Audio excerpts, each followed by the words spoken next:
Allez, c'est parti pour ce programme qui permet d'accompagner le Congolais vers une meilleure inclusion financière.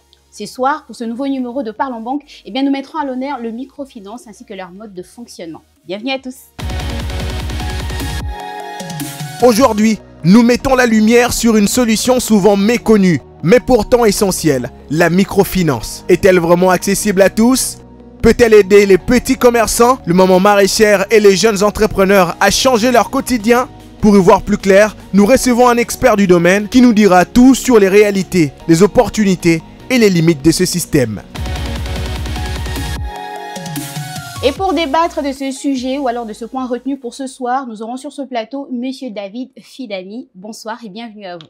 Bonsoir madame. J'espère que vous allez bien. Nous nous portons bien vous-même? Ça va également. Alors je vais vous laisser le soin de vous présenter vous-même en tant que qui vous parlez aujourd'hui en ce qui concerne le microfinance dans notre pays. Il est toujours difficile de parler de soi-même.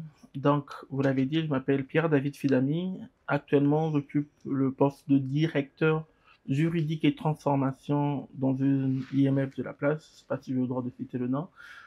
Vous avez Advance Congo. Oui. Et en parallèle, j'accompagne les acteurs économiques à mettre en place des systèmes de conformité. Et in fine, je forme les jeunes dans les métiers, dans différents métiers, notamment les métiers de banque et de microfinance. Exactement. Alors pour commencer, Monsieur Fidami, dites-nous dans des mots beaucoup plus simples pour arriver à éclairer les lanternes de nos différents téléspectateurs, c'est quoi une microfinance? C'est très difficile de définir une microfinance parce que la microfinance se base sur l'exclusion. Je me fais comprendre. En général, on a les banques qui sont des intermédiaires financiers qui mettent en relation ceux qui ont les capitaux et ceux qui désirent les capitaux. Cette intermédiation financière, c'est le rôle de la banque. Or, les banques, dans leur fonctionnement, ont des conditions d'éligibilité, le fameux KYC, Know Your Customer. Et ce KYC est très exigeant. Cette exigence du KYC exclut certaines personnes. Et donc, le rôle de la microfinance, c'est être cet intermédiaire financier qui permet d'atteindre les personnes exclues du système bancaire de base. Ok. Et la question que j'anticipe de me poser, mais quand est-ce que quelqu'un est exclu du système financier de base? Et c'est une très bonne question. En particulier pour notre pays, la RDC, avec sa population, sa grandeur. Premier élément, l'identité. Beaucoup de personnes n'ont pas d'identité. Et donc, le KYC, ils vont vous demander une pièce d'identité nationale qui n'existe pas vraiment aujourd'hui. Aujourd'hui, on parle de carte d'électeur, mais qui n'est pas un document d'identité, ou de passeport. Vous vous rendez compte avec moi qu'il y a beaucoup de personnes qui n'ont pas ces éléments. Et donc, faut-il les exclure du système bancaire? Faut-il les empêcher de constituer leur épargne? Donc, il faut apporter une réponse ou une solution à ces personnes qui vivent à microfinance. Deuxième élément. Quelqu'un a sa carte d'électeur, il a besoin d'un crédit. Il n'a pas d'état financier. Il n'a pas de structuration. Il est difficile de calculer comment il arrive.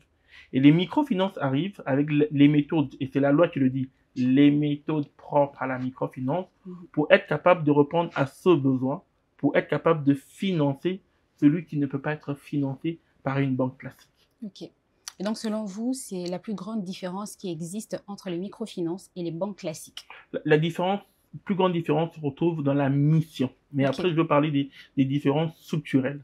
Dans la mission, la microfinance vise les personnes exclues, les petites, moyennes, parfois grandes, ça dépend des critères, mais les très petites et moyennes entreprises qui sont exclues du système bancaire classique. Je vous donne un exemple. Je me rappelle une cliente dont je vais taire le nom, qui ne savait ni lire, ni écrire, qui ne notait pas, mais qui avait son activité. Qui est venue demander un crédit à l'époque, 100 000 $, qui était géré par un collègue. Et vous voyez, difficile d'analyser une telle personne dans une banque. On va lui demander ses états financiers. Elle n'en a pas, elle note pas. Elle gère son activité par sa tête, par ses propres méthodes.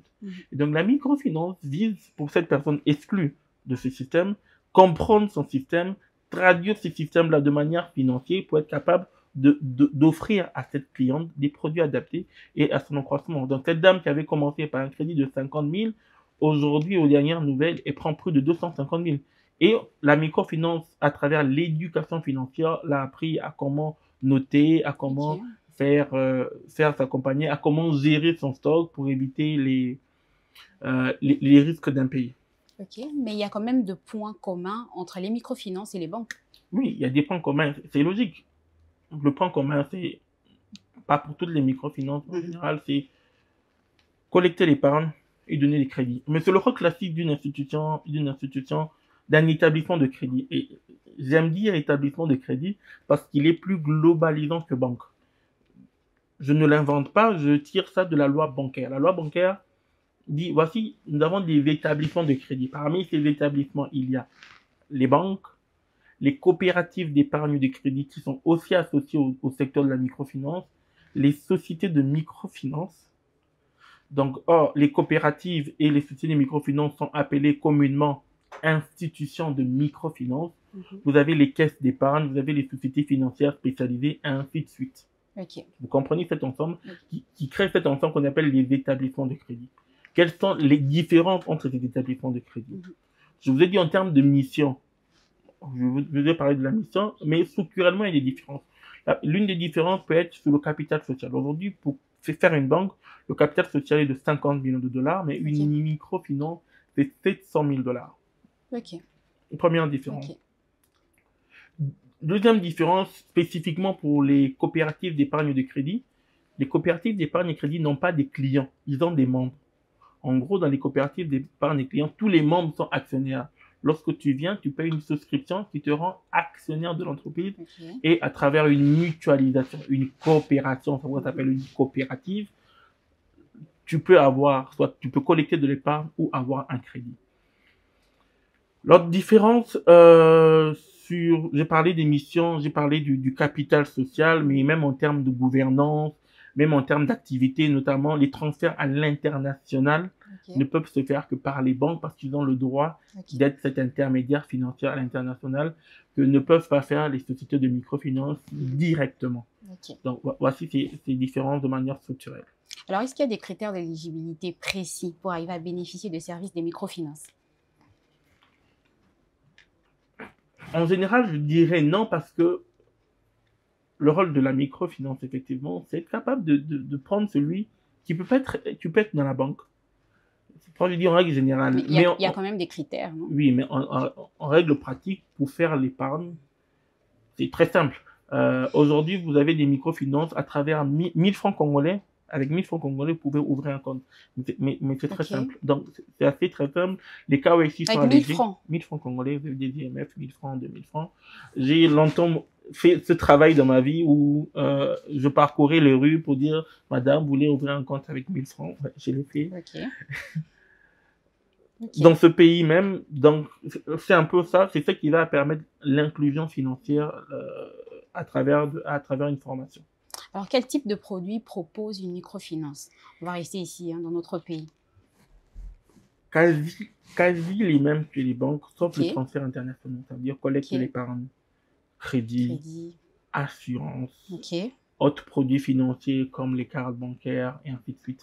C'est quasi les mêmes. Encore une fois, l'important, c'est la mission et surtout la population ciblée. Voilà. Donc, je ne veux pas aller, donnez-moi le nom je prends une entreprise publique pour ne pas faire de la publicité. Je vois Logefrem. Donc, Logefrem a besoin d'un financement. Donc, c'est pas vraiment le rôle d'une microfinance de financer Logefrem parce que c'est structuré, parce que tu as tous les éléments. Par contre, votre bailleur à la maison, qui veut ajouter un nouveau bâtiment, l'hôpital en face de vous, la maman du pain qui veut augmenter son stock, qui, en partant dans les banques, ne rentreront pas dans les critères pour plusieurs évidences, et surtout parce que les banques ont un temps de traitement assez plus important, qui dure de 3 semaines à 3 mois pour obtenir un crédit dans une banque, alors dans une IMF, tu as le crédit entre 1 et 7 jours. Ok. Je suis conséquent des moments. Entre 1 et 7 jours, aujourd'hui, il y a ce qu'on appelle le renouvellement automatique. Ça veut dire dans les institutions de microfinance, lorsque vous avez une historique, plus besoin de faire une analyse poussée à travers un algorithme et un montant qui vous est proposé, vous l'obtenez l'argent rapidement entre 24 heures et 48 heures. Et pour un client classique, ça va jusqu'à 7 jours en fonction des éléments qui sont donnés. Alors, très souvent, le taux d'intérêt appliqué dans les microfinances sont jugés trop élevés. Est-ce que c'est vrai selon vous? Par rapport aux banques, hein? Je vous mentirai pas, si on est dans une approche plutôt nominale, oui, c'est élevé. Mais ça l'est pas en réalité si on analyse fortement. Et expliquez-vous. On va le comprendre. Peut-être la première question qu'il faut se poser, c'est comment le taux d'intérêt est déterminé. Ok. C'est une question très importante. Ok, comment? Aujourd'hui, c'est par rapport aux revenus de la personne, c'est par rapport... On y arrive. Okay. Aujourd'hui, dans une institution très dollarisée, il faut avoir ces dollars. Il faut être capable de capter ces dollars pour financer. C'est ce qu'on appelle le coût de financement. Aujourd'hui, pour avoir ces dollars, je vais appeler des gens à constituer des dépôts à terme chez moi. Et donc, je veux payer de l'argent pour avoir de l'argent. Le coût de financement. Or, les banques, par leur structuration, ont un coût de financement assez réduit que des microfinances. Ils peuvent aller pour les DAT, entre 4 et 7 voire 10%. Vous avez des IMF qui vous financent à 10% votre DAT. Parce qu'ils ont besoin de ce dollar. Premier élément, le coût de financement. Le coût de financement, c'est combien me coûte l'argent que je prête. Deuxième élément qui détermine, c'est le risque. Vous allez dans une banque, on va vous demander, apportez votre parcelle. Oui. Ouais. Toujours une garantie. Une garantie très solide. Combien de fois vous allez à l'hôpital? Combien de fois vous voyez votre grand-mère? On va vous poser une série de questions. Okay. Parce qu'ils veulent minimiser ce risque. Or, nous, le risque, on l'accepte. Okay. D'une certaine manière. Par exemple, chez Advance, oui, okay. Par exemple, chez Advance, vous pouvez arriver jusqu'à obtenir 30 000 $ sans garantie hypothécaire. Ok. Vous pouvez être précis sans inscription hypothécaire. Vous voyez la limite. On prend ce risque-là. Et donc, plus vous prenez le risque, plus il y a un coût qu'il faut établir. Il y a aussi le risque pays. J'ai parlé de l'identification qui est, je vais être gentil, assez défaillante de notre pays. Comment identifier quelqu'un? Même le mouvement de la population. Aujourd'hui, je quitte Kinshasa vers Lubumbashi, personne ne sait. Comment on le contrôle ça? Aujourd'hui, vous vous exposez à des risques où vous financez un client et ce client peut disparaître. Et donc, on est là, on est obligé à mettre des méthodes propres à la microfinance qui nous permet de gérer ces risques, de suivre, d'amener un bon système de recouvrement. Et ça a un coût. Et tout cela s'additionne. Entre-temps, nous ne sommes pas forcément propriétaires. Même si nous sommes propriétaires, il faut payer des salaires, il faut payer des loyers, ainsi de suite. Il y a des charges qui s'accumulent dans ce coût. Qui est un taux nominal. De manière nominale, ça paraît cher. Mais on va essayer d'être un peu plus technique pour comprendre. Nos clients n'ont pas un cycle nominal, ça veut dire un cycle annuel, ils ont un cycle mensuel. Et vous allez comprendre qu'est-ce qui se passe, comment c'est moins cher. Prenez un taux mensuel de 3%. 3% nominal, c'est 3 fois 12, ça fait 36%. Tout le monde s'est dit, c'est cher, 36%. Ah, ok. Mais 36% divisé par 12, c'est 3%. Et on va réfléchir. Vous empruntez 10 000 $ à 3% le mois. 10 000 $ à 3% le mois. Ces 10 000 $, vous achetez de la marchandise. Et aujourd'hui, les marges des commerçants varient entre 30 à 200%. Aujourd'hui, quelqu'un qui achète des marchandises à 10 000, la revend 20 000 ou parfois 30 000. Et sur le mois. Donc, on lui a donné 10 000 $. Les 10 000 $, on dit, ok, tu vas payer ça sur 10 mois. Tu vas payer sur 12 mois. Premier élément. Cette personne, qu'est-ce qu'il avait comme choix? Il ne peut pas aller dans les banques. S'il va emprunter au marché parallèle, les fameuses banques Lambert, on va lui demander de payer combien? On va lui demander de payer 10 000, 15 000 en un mois. Nous, ok, on dit de prendre 10 000, tu l'étales sur 8 mois, tu l'étales sur 10 mois, tu l'étales sur 12 mois. Premier élément, ça veut dire qu'on est moins cher de là où il emprunte régulièrement la banque Lambert, parce que la banque ne peut pas le donner. Premier élément. Deuxième élément, son cycle est mensuel. Donc, il achète une marchandise de 10 000, il revend, il a 20 000. Donc, 20 000, donc, il a 10 000 de bénéfices. Dans les 10 000, on lui demande mensuellement que 3%. Le 3%, il nous paye son intérêt. Et il reste avec l'argent. Parce qu'il n'a pas tout remboursé. Il n'a remboursé qu'une partie. Et l'argent qui lui reste, il réinvestit cet argent, il a encore de l'intérêt, on lui demande encore que 3%. 3% calculé sur le montant restant dû, pas sur le capital général. Et si vous parlez avec les clients, vous dites, c'est moins cher. Parce que j'ai un cycle mensuel. Faites attention avec les cycles nominales. Et en plus, nous, il n'y a pas d'autres frais. Il n'y a pas d'autres frais. En général, dans les microfinances, je parle pour le secteur, je n'individualise pas pour Advance, mais il n'y a pas d'autres frais. Tout est assez transparent en microfinance. Or, vous avez, je ne fais pas une publicité contre les banques, vous avez parfois des banques où tu as un taux nominal, 24%, tu dis que c'est bien, 2% le mois, mais tu as des intérêts trimestriels, tu as des frais sur carte, même si tu n'utilises pas la carte. Tu as d'autres frais pour lesquels la banque se retrouve, même si ton taux nominal de départ est faible. Donc, le taux pour moi n'est pas un critère très déterminant. Un deuxième exemple, vous voulez dédouaner. Vous n'avez pas le cash suffisamment, tous vos clients n'ont pas payé, vous êtes dédouané. Vous savez les pénalités qu'il y a à la douane chaque fois. Vous allez dans une banque, je dis, si vous avez la chance, entre 3 semaines, vous avez la chance, 3 semaines, 1 mois, ou 3 mois. Or, dans les microfinances, j'ai dit entre 1 et 7 jours. Si vous avez une historique, ça peut être même dans les 48 heures, dans les 24 heures, vous avez de l'argent. Et donc, cet argent utilisé, pour le gars qui va payer des pénalités, tu lui dis, tu payes 3% le mois, il est d'accord parce que les pénalités de la douane sont effectives. Et tu lui fais gagner du temps, il récupère cet argent, il investit dans son économie, et il est gagnant. Et donc, allez dire à ce monsieur que 3% le mois, c'est cher. Ce n'est pas cher. Ok, on a compris par rapport à votre argument, votre explication. Et c'est réel, parce que le cycle de nos clients sont mensuels. Vos dépenses sont mensuelles, madame, je suppose. Si vous avez une activité, vous allez payer votre loyer de manière mensuelle, vous payez vos charges de manière mensuelle, vous payez les loyers de manière mensuelle. Et donc, notre taux, il ne faut pas les additionner de manière annuelle, il faut les voir de manière mensuelle. Et de manière mensuelle, en fonction des marges que font les clients, parce qu'on leur donne l'argent avec une célérité, c'est moins cher. Alors, est-ce qu'il y a un service d'accompagnement auprès de bénéficiaires de crédit dans une microfinance? Est-ce qu'il y a ce service-là? Est-ce que les microfinances s'assurent d'accompagner leurs bénéficiaires? Ils le doivent. C'est une obligation quasi légale. Non, légale parce que, je vous dis, la microfinance se différencie par sa mission. Et notamment, une de ses missions, c'est participer à l'inclusion financière par l'éducation financière. Ok. Voilà. Je vous ai expliqué l'exemple de la maman qui ne notait pas, qui ne savait ni lire et écrire. Il était important de l'accompagner pour avoir un système de notation qui lui permet elle-même de gérer son stock. Okay. Ouais.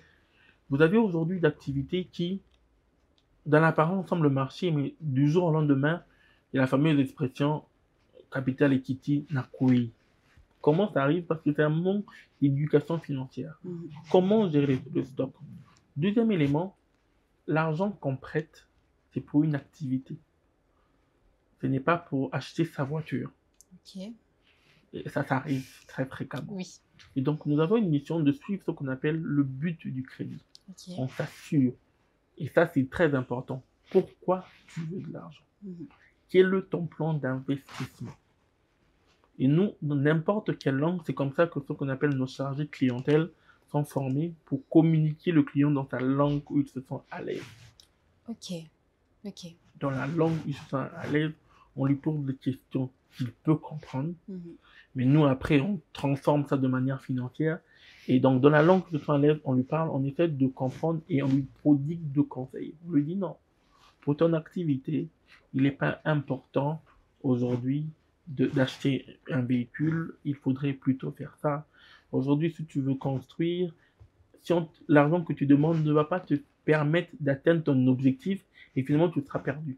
Nous, on a cette mission de s'assurer que lorsque le client récupère son argent, cet argent puisse atteindre son but. Un exemple très simple. Les clients pensent que pour couler la dalle de son bâtiment, il faut 10 000 $. Okay. Donc, si vous prenez 10 000 $, il n'a pas d'autre argent à côté, il va dépenser 10 000 $, et ça ne va pas couvrir. Alors, nous, on a le devoir de comprendre ce budget pour dire, tu veux couler la dalle? Non. Par expérience, cette dalle, pour nous, ça coûte 15 000 $. Donc, au lieu de donner 10 000 $, on va analyser si on a la capacité de te donner 15 000. Okay. S'il n'a pas la capacité de donner 15 000, on ne lui donne pas l'argent. Okay. Parce qu'on est sûr que l'argent va lui faire plus de mal que du bien. Okay. On a cette mission. Elle est très importante où on veut accompagner. Et je reviens sur le monde mission, c'est là nous on veut, parce qu'on passe beaucoup de temps sur de l'éducation financière, sur de l'accompagnement, sur du suivi, sur du rapproche, pour le rapprochement avec le client. Je vous ai dit au départ de l'émission, j'étais directeur juridique et transformation. Transformation, c'est aussi le chemin par lequel Alliance Congo veut partir pour une proximité avec ses clients. Une vraie proximité à travers des produits, des canaux de produits ou des canaux digitaux qui les permettent d'être proches et surtout de faire face aux aléas de la vie. Ok, vous avez dit que la première mission d'une microfinance, c'est de favoriser l'inclusion financière. Est-ce que jusqu'ici, les microfinances, pour ne pas parler que des Advance, est-ce que Advance a atteint sa mission ou alors les microfinances ont atteint leur mission? Si oui, à combien de pourcentage jusqu'ici? Les microfinances se battent pour atteindre cet objectif, mais qui n'est pas atteint. Et là, c'est un problème plutôt structurel. Ok. Premier élément, les microfinances sont méconnues du grand public. Tout le monde confond. Oui. Tout le monde pense. Les microfinances, je cite Advance, Finca, Smico, Micropop, Glugal, ainsi de suite. Je les cite. Je ne veux pas me faire des ennemis. Si j'ai oublié une microfinance, excusez-moi. Procfin. Elles sont ensemble, elles sont très peu méconnues parce qu'elles sont confondues aux banques. Et donc, pourquoi selon vous, manque de vulgarisation? Oui et non. Okay. Elles subissent, en fait, ce qu'on reproche aux banques sans qu'elles puissent les connaître.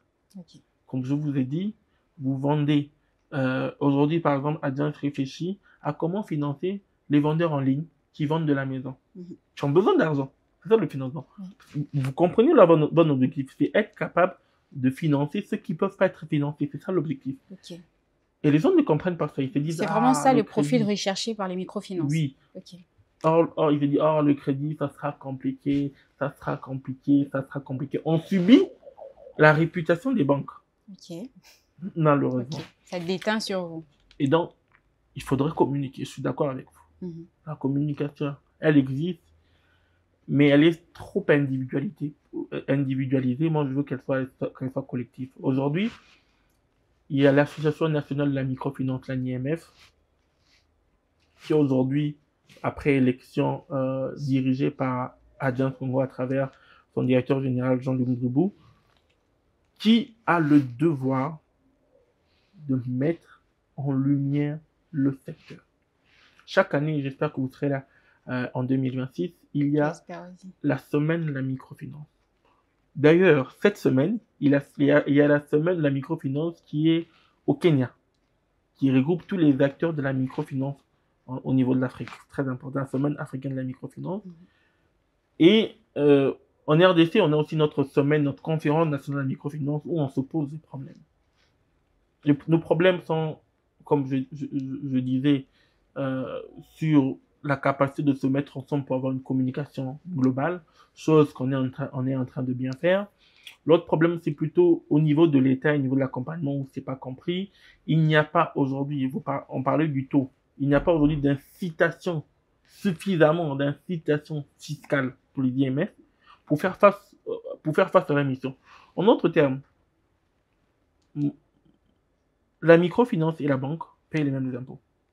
Ok. Il n'y a pas un impôt différent, non, les mêmes impôts. Ok. Toujours les mêmes impôts suivants. Vous voyez ce problème de structuration. Or, moi, je dois faire de la mission. Or, moi, parfois, je perds de l'argent en prêtant de l'argent à quelqu'un qui est exclu. Parce que c'est ma mission. Je dois maintenir cette mission. Ok. Voilà. Et donc, lorsqu'on considère tous ces aspects, atteindre la mission, aujourd'hui la mission n'est pas atteinte parce qu'on n'a pas touché. Et donc ce qu'il faut faire, c'est chaque fois mutualiser. Aujourd'hui, par exemple, il y a un projet sur une nouvelle loi de la microfinance qui va être une loi spéciale par loi bancaire parce qu'il faut considérer les microfinances comme un acteur important et séparé. Même au niveau de l'État, il faudrait que ça soit pris en compte. L'inclusion financière doit venir par le bas. Pour moi, je parlerai d'inclusion financière où le jour où tu voudrais acheter ton pain, seulement du pain, et que tu n'as pas de cash, mais tu arrives à payer. Ok. C'est vraiment la mission principale que visent les microfinances. Il faudrait que cette maman du pain-là soit formée, soit éduquée, soit équipée à travers via des services financiers qui correspondent à son besoin. On se disait, aujourd'hui, de plus en plus des mamans utilisent WhatsApp. Donc, il faut passer par les canaux digitaux pour les aider à les accompagner, tout en les protégeant des risques de fraude, de vol, des informations. Vous connaissez la fameuse blague d'un enfant qui a pris $100 à sa grand-mère parce qu'il a juste augmenté la luminosité. Vous voyez, il faudrait cet accompagnement se suivre. Nous sommes dans la bonne voie. Ce que nous faisons est déjà très, très important et on doit le faire savoir. Des milliers, des dizaines de millions de crédits sont décaissés en termes de nombre par les IMF, mais c'est pas très connu. Au niveau de pays. Aujourd'hui, les gens s'intéressent au volume. Telle institution a un portefeuille d'1 milliard. 1 milliard pour 100 clients. Tu as d'autres institutions qui ont un portefeuille de 40 millions de dollars, mais pour 40 000 clients. Vous voyez, ça crée de l'impact. Je ne fais pas un appel au gouvernement, mais je dis simplement que l'État devrait se focaliser, devrait donner plus d'importance au secteur de la microfinance, notamment à travers des incitations fiscales. Ok, exactement, on l'a compris. Et sur la question de savoir pourquoi est-ce qu'aujourd'hui les microfinances sont très peu connues du grand public, eh bien nous avons effectué une descente sur terrain pour poser la question à la population qui est celle de savoir c'est quoi la différence qui existe entre les banques classiques retrouvées ici dans notre pays et les microfinances et c'est quoi le point commun ou alors le point qui les relie ensemble. Ensuite, on va se retrouver juste après. Banque ezali lieu central ya ba service ibele eza na kati ya banque. Okuta kuna chargé d'administration azali pona kokoma réceptionniste azawa na pona ko réceptionner bato oyo chargé ya kulier azali mutu na mutu azana rôle na ye. Okuta pe kuna gestionnaire azali okuta chargé pe paye azali mais okuta pe chargé à microfinance pe azali. Microfinance est un service moko où ils allaient na kati ya banque pour na ko défisaka ba client mbongo de ba bengi microfinance. Mais pour na banque ezali place mutu nyonso l'état tinda atia esika wana pour na mutu nyonso aza possibilité na ye akenda ko bomba mbongo na ye kuna. Je crois que microfinance est limitée par rapport à ses responsabilités face aux clients. Une microfinance n'octroie pas beaucoup de moyens par rapport à une banque. Et une banque peut aller au-delà, mais aussi, c'est seulement au Congo où vous trouverez une microfinance qui demeure pendant longtemps, une microfinance, ça n'existe pas. Il y a un temps, une micro peut devenir une banque. Donc, une micro ne peut pas rester une micro pendant longtemps. Mais c'est seulement au Congo où et remarquerez une micro qui commence une micro et reste une microfinance. Ça n'existe pas. Donc une micro est limitée par rapport à sa responsabilité en matière d'octroyer les crédits auprès de ce client, alors que la banque peut aller au-delà. La banque n'est pas limitée. Donc voilà un peu une petite différence que je peux dégager entre une micro et une banque. Allez, de retour sur ce plateau, vous l'avez vu comme moi, il y a très peu de gens qui sont informés par rapport aux activités ou alors au mode de fonctionnement de microfinance. C'est quoi qui le relie avec les banques? La population est sous-informée, mais vous l'avez dit, hein, il s'agit de l'affaire de tout le monde, la population, vous aussi les microfinances, mais également le gouvernement ou alors l'État. J'aimerais qu'on finisse avec cette dernière question. C'est quoi ces mythes cachés derrière les crédits octroyés par les microfinances? Comme quoi, une fois que vous obtenez les crédits auprès d'une microfinance et que vous essayez d'injecter cela dans votre entreprise ou alors dans votre activité, tout coule. Je ne veux pas citer le nom. Hein. Je ne veux pas citer le nom des microfinances. Oui, je comprends. C'est une très, très, très belle question et je suis heureux de l'entendre ici. Mais est-ce que vous avez des exemples concrets qui atteste que voilà les crédits que vous avez octroyés, ça a quand même émergé, ça a fructifié une activité. Par confidentialité, je ne veux pas citer les noms, mais je vais vous raconter des histoires. Mais la question est très bonne. Au départ, Et des gens qui pensent que tu prends le crédit, ça va tomber. J'ai parlé du but du crédit. Aujourd'hui, si j'ai une mauvaise expérience avec Innov TV, je vais pas aller d'ailleurs, je vais dire, Innov TV, le plateau, il n'est pas beau. Pourtant, nous sommes dans un très beau plateau. Vous comprenez? Merci. Parce que j'ai une expérience négative avec. C'est exactement. Je vais parler du but du crédit. Vous avez de l'argent qui prennent, des personnes parfois très mal endormies, ils prennent l'argent. Au lieu d'utiliser l'argent pour son business, il fait autre chose. Et c'est comme ça qu'on doit accompagner les gens. Un exemple concret de quelqu'un qui a échoué parce qu'il n'a pas compris. Il avait l'habitude d'envoyer de l'argent en Chine et on l'envoyait le colis. Il faisait ça tout le temps. Le jour où il obtient un crédit, il dit non. D'ailleurs, je dois voir la Chine. Ça veut dire, il prend l'argent du billet, du crédit, que tu vas payer avec intérêt, l'argent de l'hôtel, du crédit. Et quand tu voyages, tu dois laisser quelque chose à Maman Nabana. Tu prends l'argent où? Au crédit. Tu arrives dans un pays où tu n'es pas accompagné. Finalement, celui qui ton intermédiaire savait où acheter à moins cher pour créer la marge. Tu arrives, tu te perds. Si vous êtes allé à Dubaï, vous savez déjà qu'il y a des endroits où on apporte les touristes et les endroits où on apporte les commerçants. Et donc, si tu n'es pas informé, tu vas là où il y a les touristes, tu achètes des éléments plus chers que tu essaies de revendre ici plus cher et tu perds tes marges. Voilà l'exemple parfait de quelqu'un qui s'est trompé parce qu'il n'a pas été accompagné, parce qu'il a voulu changer son mode de fonctionnement. Or, s'il avait envoyé, il était moins gourmand, plus préparé, il ne serait pas tombé avec son crédit. Maintenant, les gens qui réussissent, ce sont les gens qui investissent de l'argent dans les activités.